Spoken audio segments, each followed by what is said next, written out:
Good morning dear student. आज हम आपको पत्र लेखन के विषय में विस्तार से समझाएंगे कि पत्र लेखन के क्या गुण होते हैं, पत्र लेखन की क्या उपयोगिता है। जैसा कि आप जानते हैं, ICSE बोर्ड क्लास 9th और 10th में पत्र लेखन दिया जाता है। पत्र लिखने के लिए 2 पत्र दिए जाते हैं, अनौपचारिक और औपचारिक पत्र।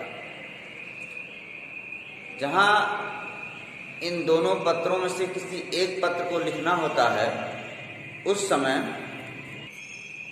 समय यह ध्यान रखना चाहिए कि जो पत्र दिया गया है यह पत्र कितने नंबर का है, इसकी शब्द सीमा क्या है।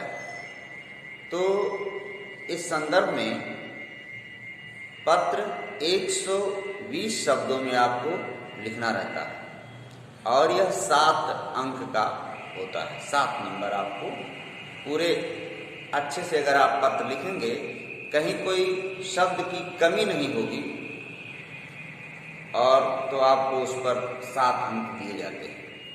इसलिए आप एक अच्छा पत्र किस तरह से लिखें और उस पत्र के लिखने के लिए हमें क्या क्या सावधानियां बरतनी चाहिए, क्या क्या किन किन बातों को हमको ध्यान रखना चाहिए, इन सब चीज़ों को समझना आवश्यक है। तो आइए पहले समझते हैं पत्र के आवश्यक गुण।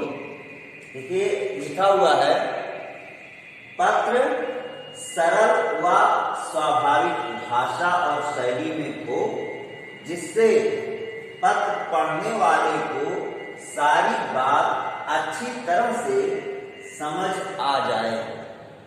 उसे ऐसा लगे मानो पत्र लेखक खुद उसके सामने बैठा हो। मतलब जो पत्र की भाषा है वह कैसी हो, सरल व स्वाभाविक। उसमें कोई बनावटी भाषा या किसी ऐसे कठिन भाषा का प्रयोग नहीं करना चाहिए, क्योंकि यदि आप कठिन भाषा का प्रयोग करेंगे तो जिसके पास पत्र लिख रहे हैं वह आपके उस कठिन शब्द का आशय समझेगा या नहीं, यह आप कैसे जान पाएंगे। इसलिए भाषा कैसी होनी चाहिए, व्यवहारिक होनी चाहिए, सरल होनी चाहिए। जो बोलचाल की भाषा है, मतलब इस तरह से आप लिखिए कि वह पूरी बात, जिसके पास आप पत्र लिख रहे हैं वह अच्छी से पूरी बात समझ सके। दूसरा है, ना तो अनावश्यक विस्तार और ना ही बहुत छोटा हो। पत्र में अनावश्यक विस्तार नहीं होना चाहिए।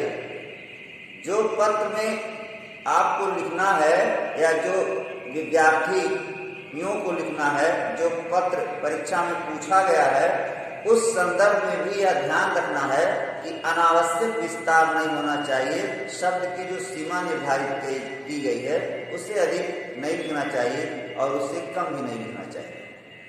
तो विस्तार और न ही बहुत छोटा हो। पत्र ऐसा हो कि वह अपनी पूरी बात कह सके। जिस तरह से आपको जो शीर्षक दिया गया है उसकी क्या मंशा है, शीर्षक में क्या भावना लेकर यह शीर्षक दिया गया है, क्या जानना चाहता है परीक्षक। तो इस प्रकार से आपको अपनी पूरी बात शीर्षक के अनुसार पूरी बात आप कह सकें, इस तरह से पत्र लिखना चाहिए। तीसरी बात है, पत्र की शुरुआत सही अभिवादन और संबोधन से होनी चाहिए। जिस तरह से पत्र में आप लिखते हैं संबोधन, अगर पिताजी को पत्र लिखते हैं तो आदरणीय पिताजी सादर चरण स्पर्श, या आदरणीय माताजी सादर चरण स्पर्श। तो यहाँ लिखा है कि पत्र की शुरुआत सही अभिवादन और संबोधन से होनी चाहिए। घरेलू पत्रों की शुरुआत कुशल समाचार से होनी चाहिए। घरेलू पत्रों की जो शुरुआत है वह कुशल समाचार है, क्या समाचार है, या हम यहाँ ठीक है, इस तरह से होनी चाहिए। सरकारी व व्यापारिक पत्रों के लिए इसकी कोई जरूरत नहीं होती। मतलब जो समाचार, कुशल समाचार की जो शुरुआत है वह व्यावसायिक पत्र या सरकारी पत्रों के लिए इसकी कोई आवश्यकता नहीं है। यह मात्र घरेलू पत्रों के लिए है, जिसे हम अनौपचारिक पत्र कहते हैं, उन पत्रों के लिए आवश्यक है। तो आइए आगे समझते हैं कि पत्र के कितने प्रकार होते हैं। कि पत्र वैसे तो कई प्रकार के होते हैं, लेकिन मुख्यतः मुझे समझना है कि पत्र 4 प्रकार के होते हैं। एक व्यक्तिगत पत्र,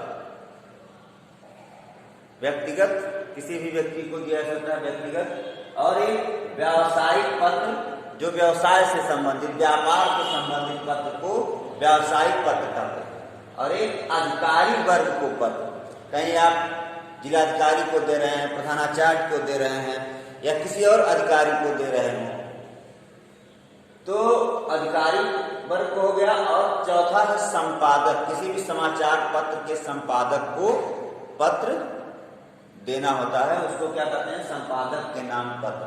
तो मुख्यतः ये 4 प्रकार के पत्र होते हैं।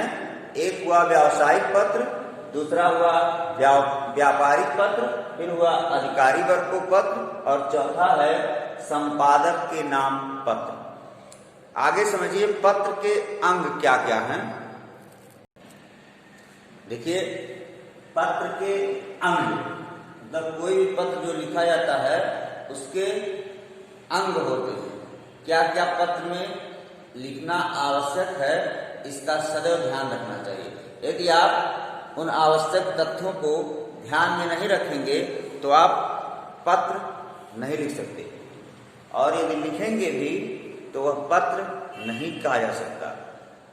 इसलिए पत्र के अंग को अवश्य समझना चाहिए, तभी एक अच्छा पत्र लिख सकते हैं।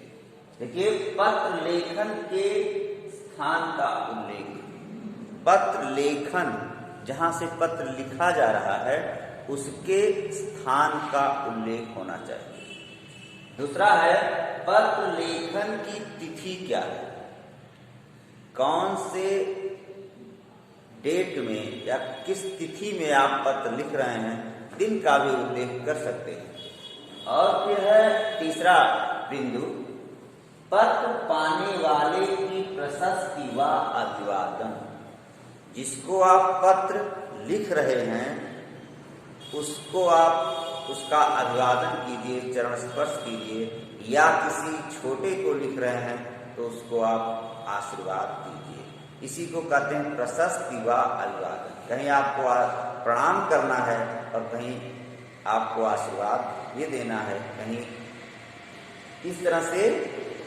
तीसरा बिंदु। चौथा है समाचार। चौथा बिंदु क्या है, समाचार। जब इसके बाद अभिवादन के बाद जब आप पुनः पत्र की विस्तृत चर्चा करने लगते हैं, जिसमें आप या तो परीक्षा में दिया गया प्रश्न के अनुसार आपको लिखना पड़ रहा है, या तो आप अपने मन की बात भी अपने घर पर भेज रहे हैं, वैसे ही बिना परीक्षा के तब भी आप विस्तार से समाचार बताएंगे कि आपकी पढ़ाई कैसी चल रही है, या क्या क्या समस्याएं हैं, आपका स्वास्थ्य कैसा है, आपके पास पैसे का संकट है, जो भी समस्याएं होती हैं उन सब का उल्लेख पत्र में किया जाता है। तो यह समाचार हो गया। फिर है पांचवा बिंदु, पत्र की समाप्ति। पत्र की समाप्ति इसके बाद हो जाएगा, आप अपना नाम लिख देंगे। यदि विद्यार्थी क्या करते हैं, अपना नाम लिख की जगह पर आवासा लिख देते हैं। फिर है पाने वाले का नाम व पता। पाने वाले का नाम व पता, जिसके पास पत्र भेजा जाता है वह भी पत्र में लिखना पड़ेगा, वह भी उसका अंग है। यदि आप उसका नाम और पता नहीं लिखेंगे तो वह पत्र का संबोधन क्या होगा। इसलिए पत्र जो है पाने वाले का नाम व पता आवश्यक है। फिर है भेजने वाले का पता भी होता है, जो पत्र भेजता है उसका भी पता होता है कि आप पत्र कहाँ से लिख रहे हैं। तो कुल मिलाकर पत्र लेखन के 7 अंग होते हैं। और इसके पहले मैंने आपको बताया कि पत्र के जो 4 प्रकार, व्यक्तिगत पत्र, व्यावसायिक पत्र और अधिकारियों के नाम पत्र, संपादक के नाम पत्र, इस 4 प्रकार मैंने बताया मुख्यतः पत्र के 4 प्रकार। लेकिन इन 4 प्रकार के पत्रों को कुल 2 वर्गों में या 2 उसके भेद हैं पत्र को समझने का, जो पूछने का तरीका है। एक अनौपचारिक पत्र कहा जाता है, एक को औपचारिक, मुख्यतः 2 वर्गों में उसको बांटा गया है। अब अनौपचारिक पत्र और औपचारिक पत्र ये होते क्या हैं? तो अनौपचारिक पत्र उसे कहते हैं जहां आपके संबंध हैं, जो सगे संबंधी हैं, चाहे वह मित्र हो, माता पिता, भाई बहन, रिश्तेदार, ऐसे परिचित जो होते हैं, उनके पास जब पत्र भेजा जाता है तो उसे अनौपचारिक पत्र कहते हैं। दूसरा पत्र दिया हुआ है औपचारिक पत्र, जो आपने पढ़ा कि अधिकारियों के नाम, संपादक के नाम, ऐसे सभी पत्र क्या कहलाते हैं? औपचारिक पत्र, जिनसे आपका कोई संबंध न हो। यदि संबंध है तो वह अनौपचारिक पत्र कहलाता है। आइए समझते हैं अनौपचारिक पत्र का क्या प्रारूप है, किस तरह से अनौपचारिक पत्र लिखे जाते हैं, उसके प्रारूप को हम आज विस्तार से समझते हैं। कि आपके सामने अनौपचारिक पत्र का प्रारूप दिया हुआ है, जिसको आप समझिए कि जो सगे संबंधियों, माता पिता, रिश्तेदार, मित्र आज को जो पत्र लिखे जाते हैं उन्हें अनौपचारिक पत्र कहते हैं। तो किस तरह से आपको परीक्षा की दृष्टि से किस तरह से लिखना रहता है, और वैसे भी पत्र किस तरह से लिखा जाता है, परीक्षा की दृष्टि या परीक्षा में बैठते समय क्या सावधानियां बरतनी चाहिए, उसका विशेष ध्यान देना है यहाँ आपको। देखिए लिखा है आरंभ, पृष्ठ के बाईं ओर भेजने वाले का पता व तिथि, भेजने वाले का पता व तिथि। जैसे यहाँ हमने लिखा है राजीव नवासी गुरुनगर, तो यहाँ लिखा करनाल, तो यह जो है पता है, तो उसके जगह पर आपको लिखना है परीक्षा भवन। और यहाँ जो शहर दिया हुआ है, शहर परीक्षा भवन की जो शहर सिद्धार्थ नगर। इसके बाद में तिथि कौन सी है? परीक्षा भवन लिखने का मतलब आपका स्थान का उल्लेख हो जाता है, वह आपका पता हो गया।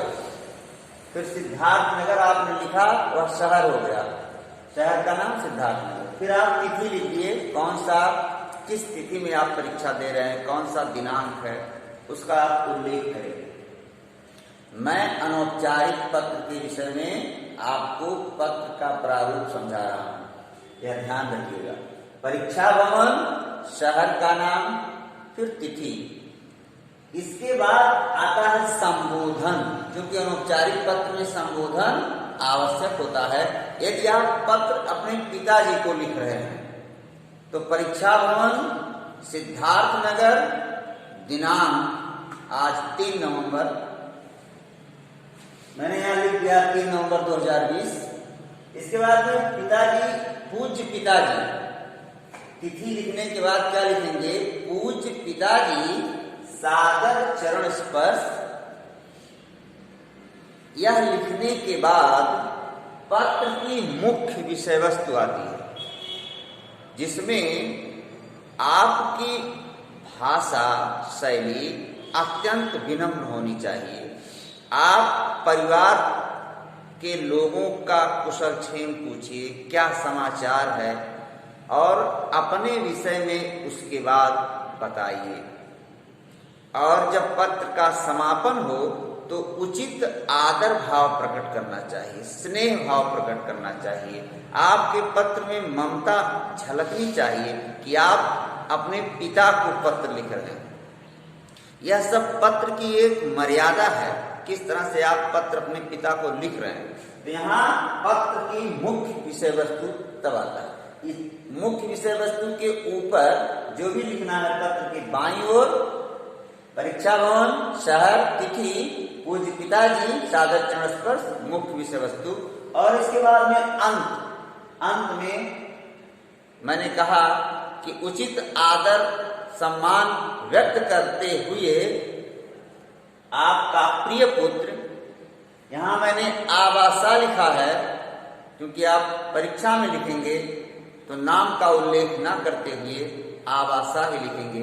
यदि आप परीक्षा के बाहर अपने जीवन में, दैनिक दिनचर्या में, समाज में रहते हुए किसी को पत्र लिखेंगे तो आप अपना हस्ताक्षर करेंगे या अपना नाम लिखेंगे तो वहां दूसरी स्थिति होती है। मैं यहाँ परीक्षा की दृष्टि से पत्र लेखन बता रहा हूं।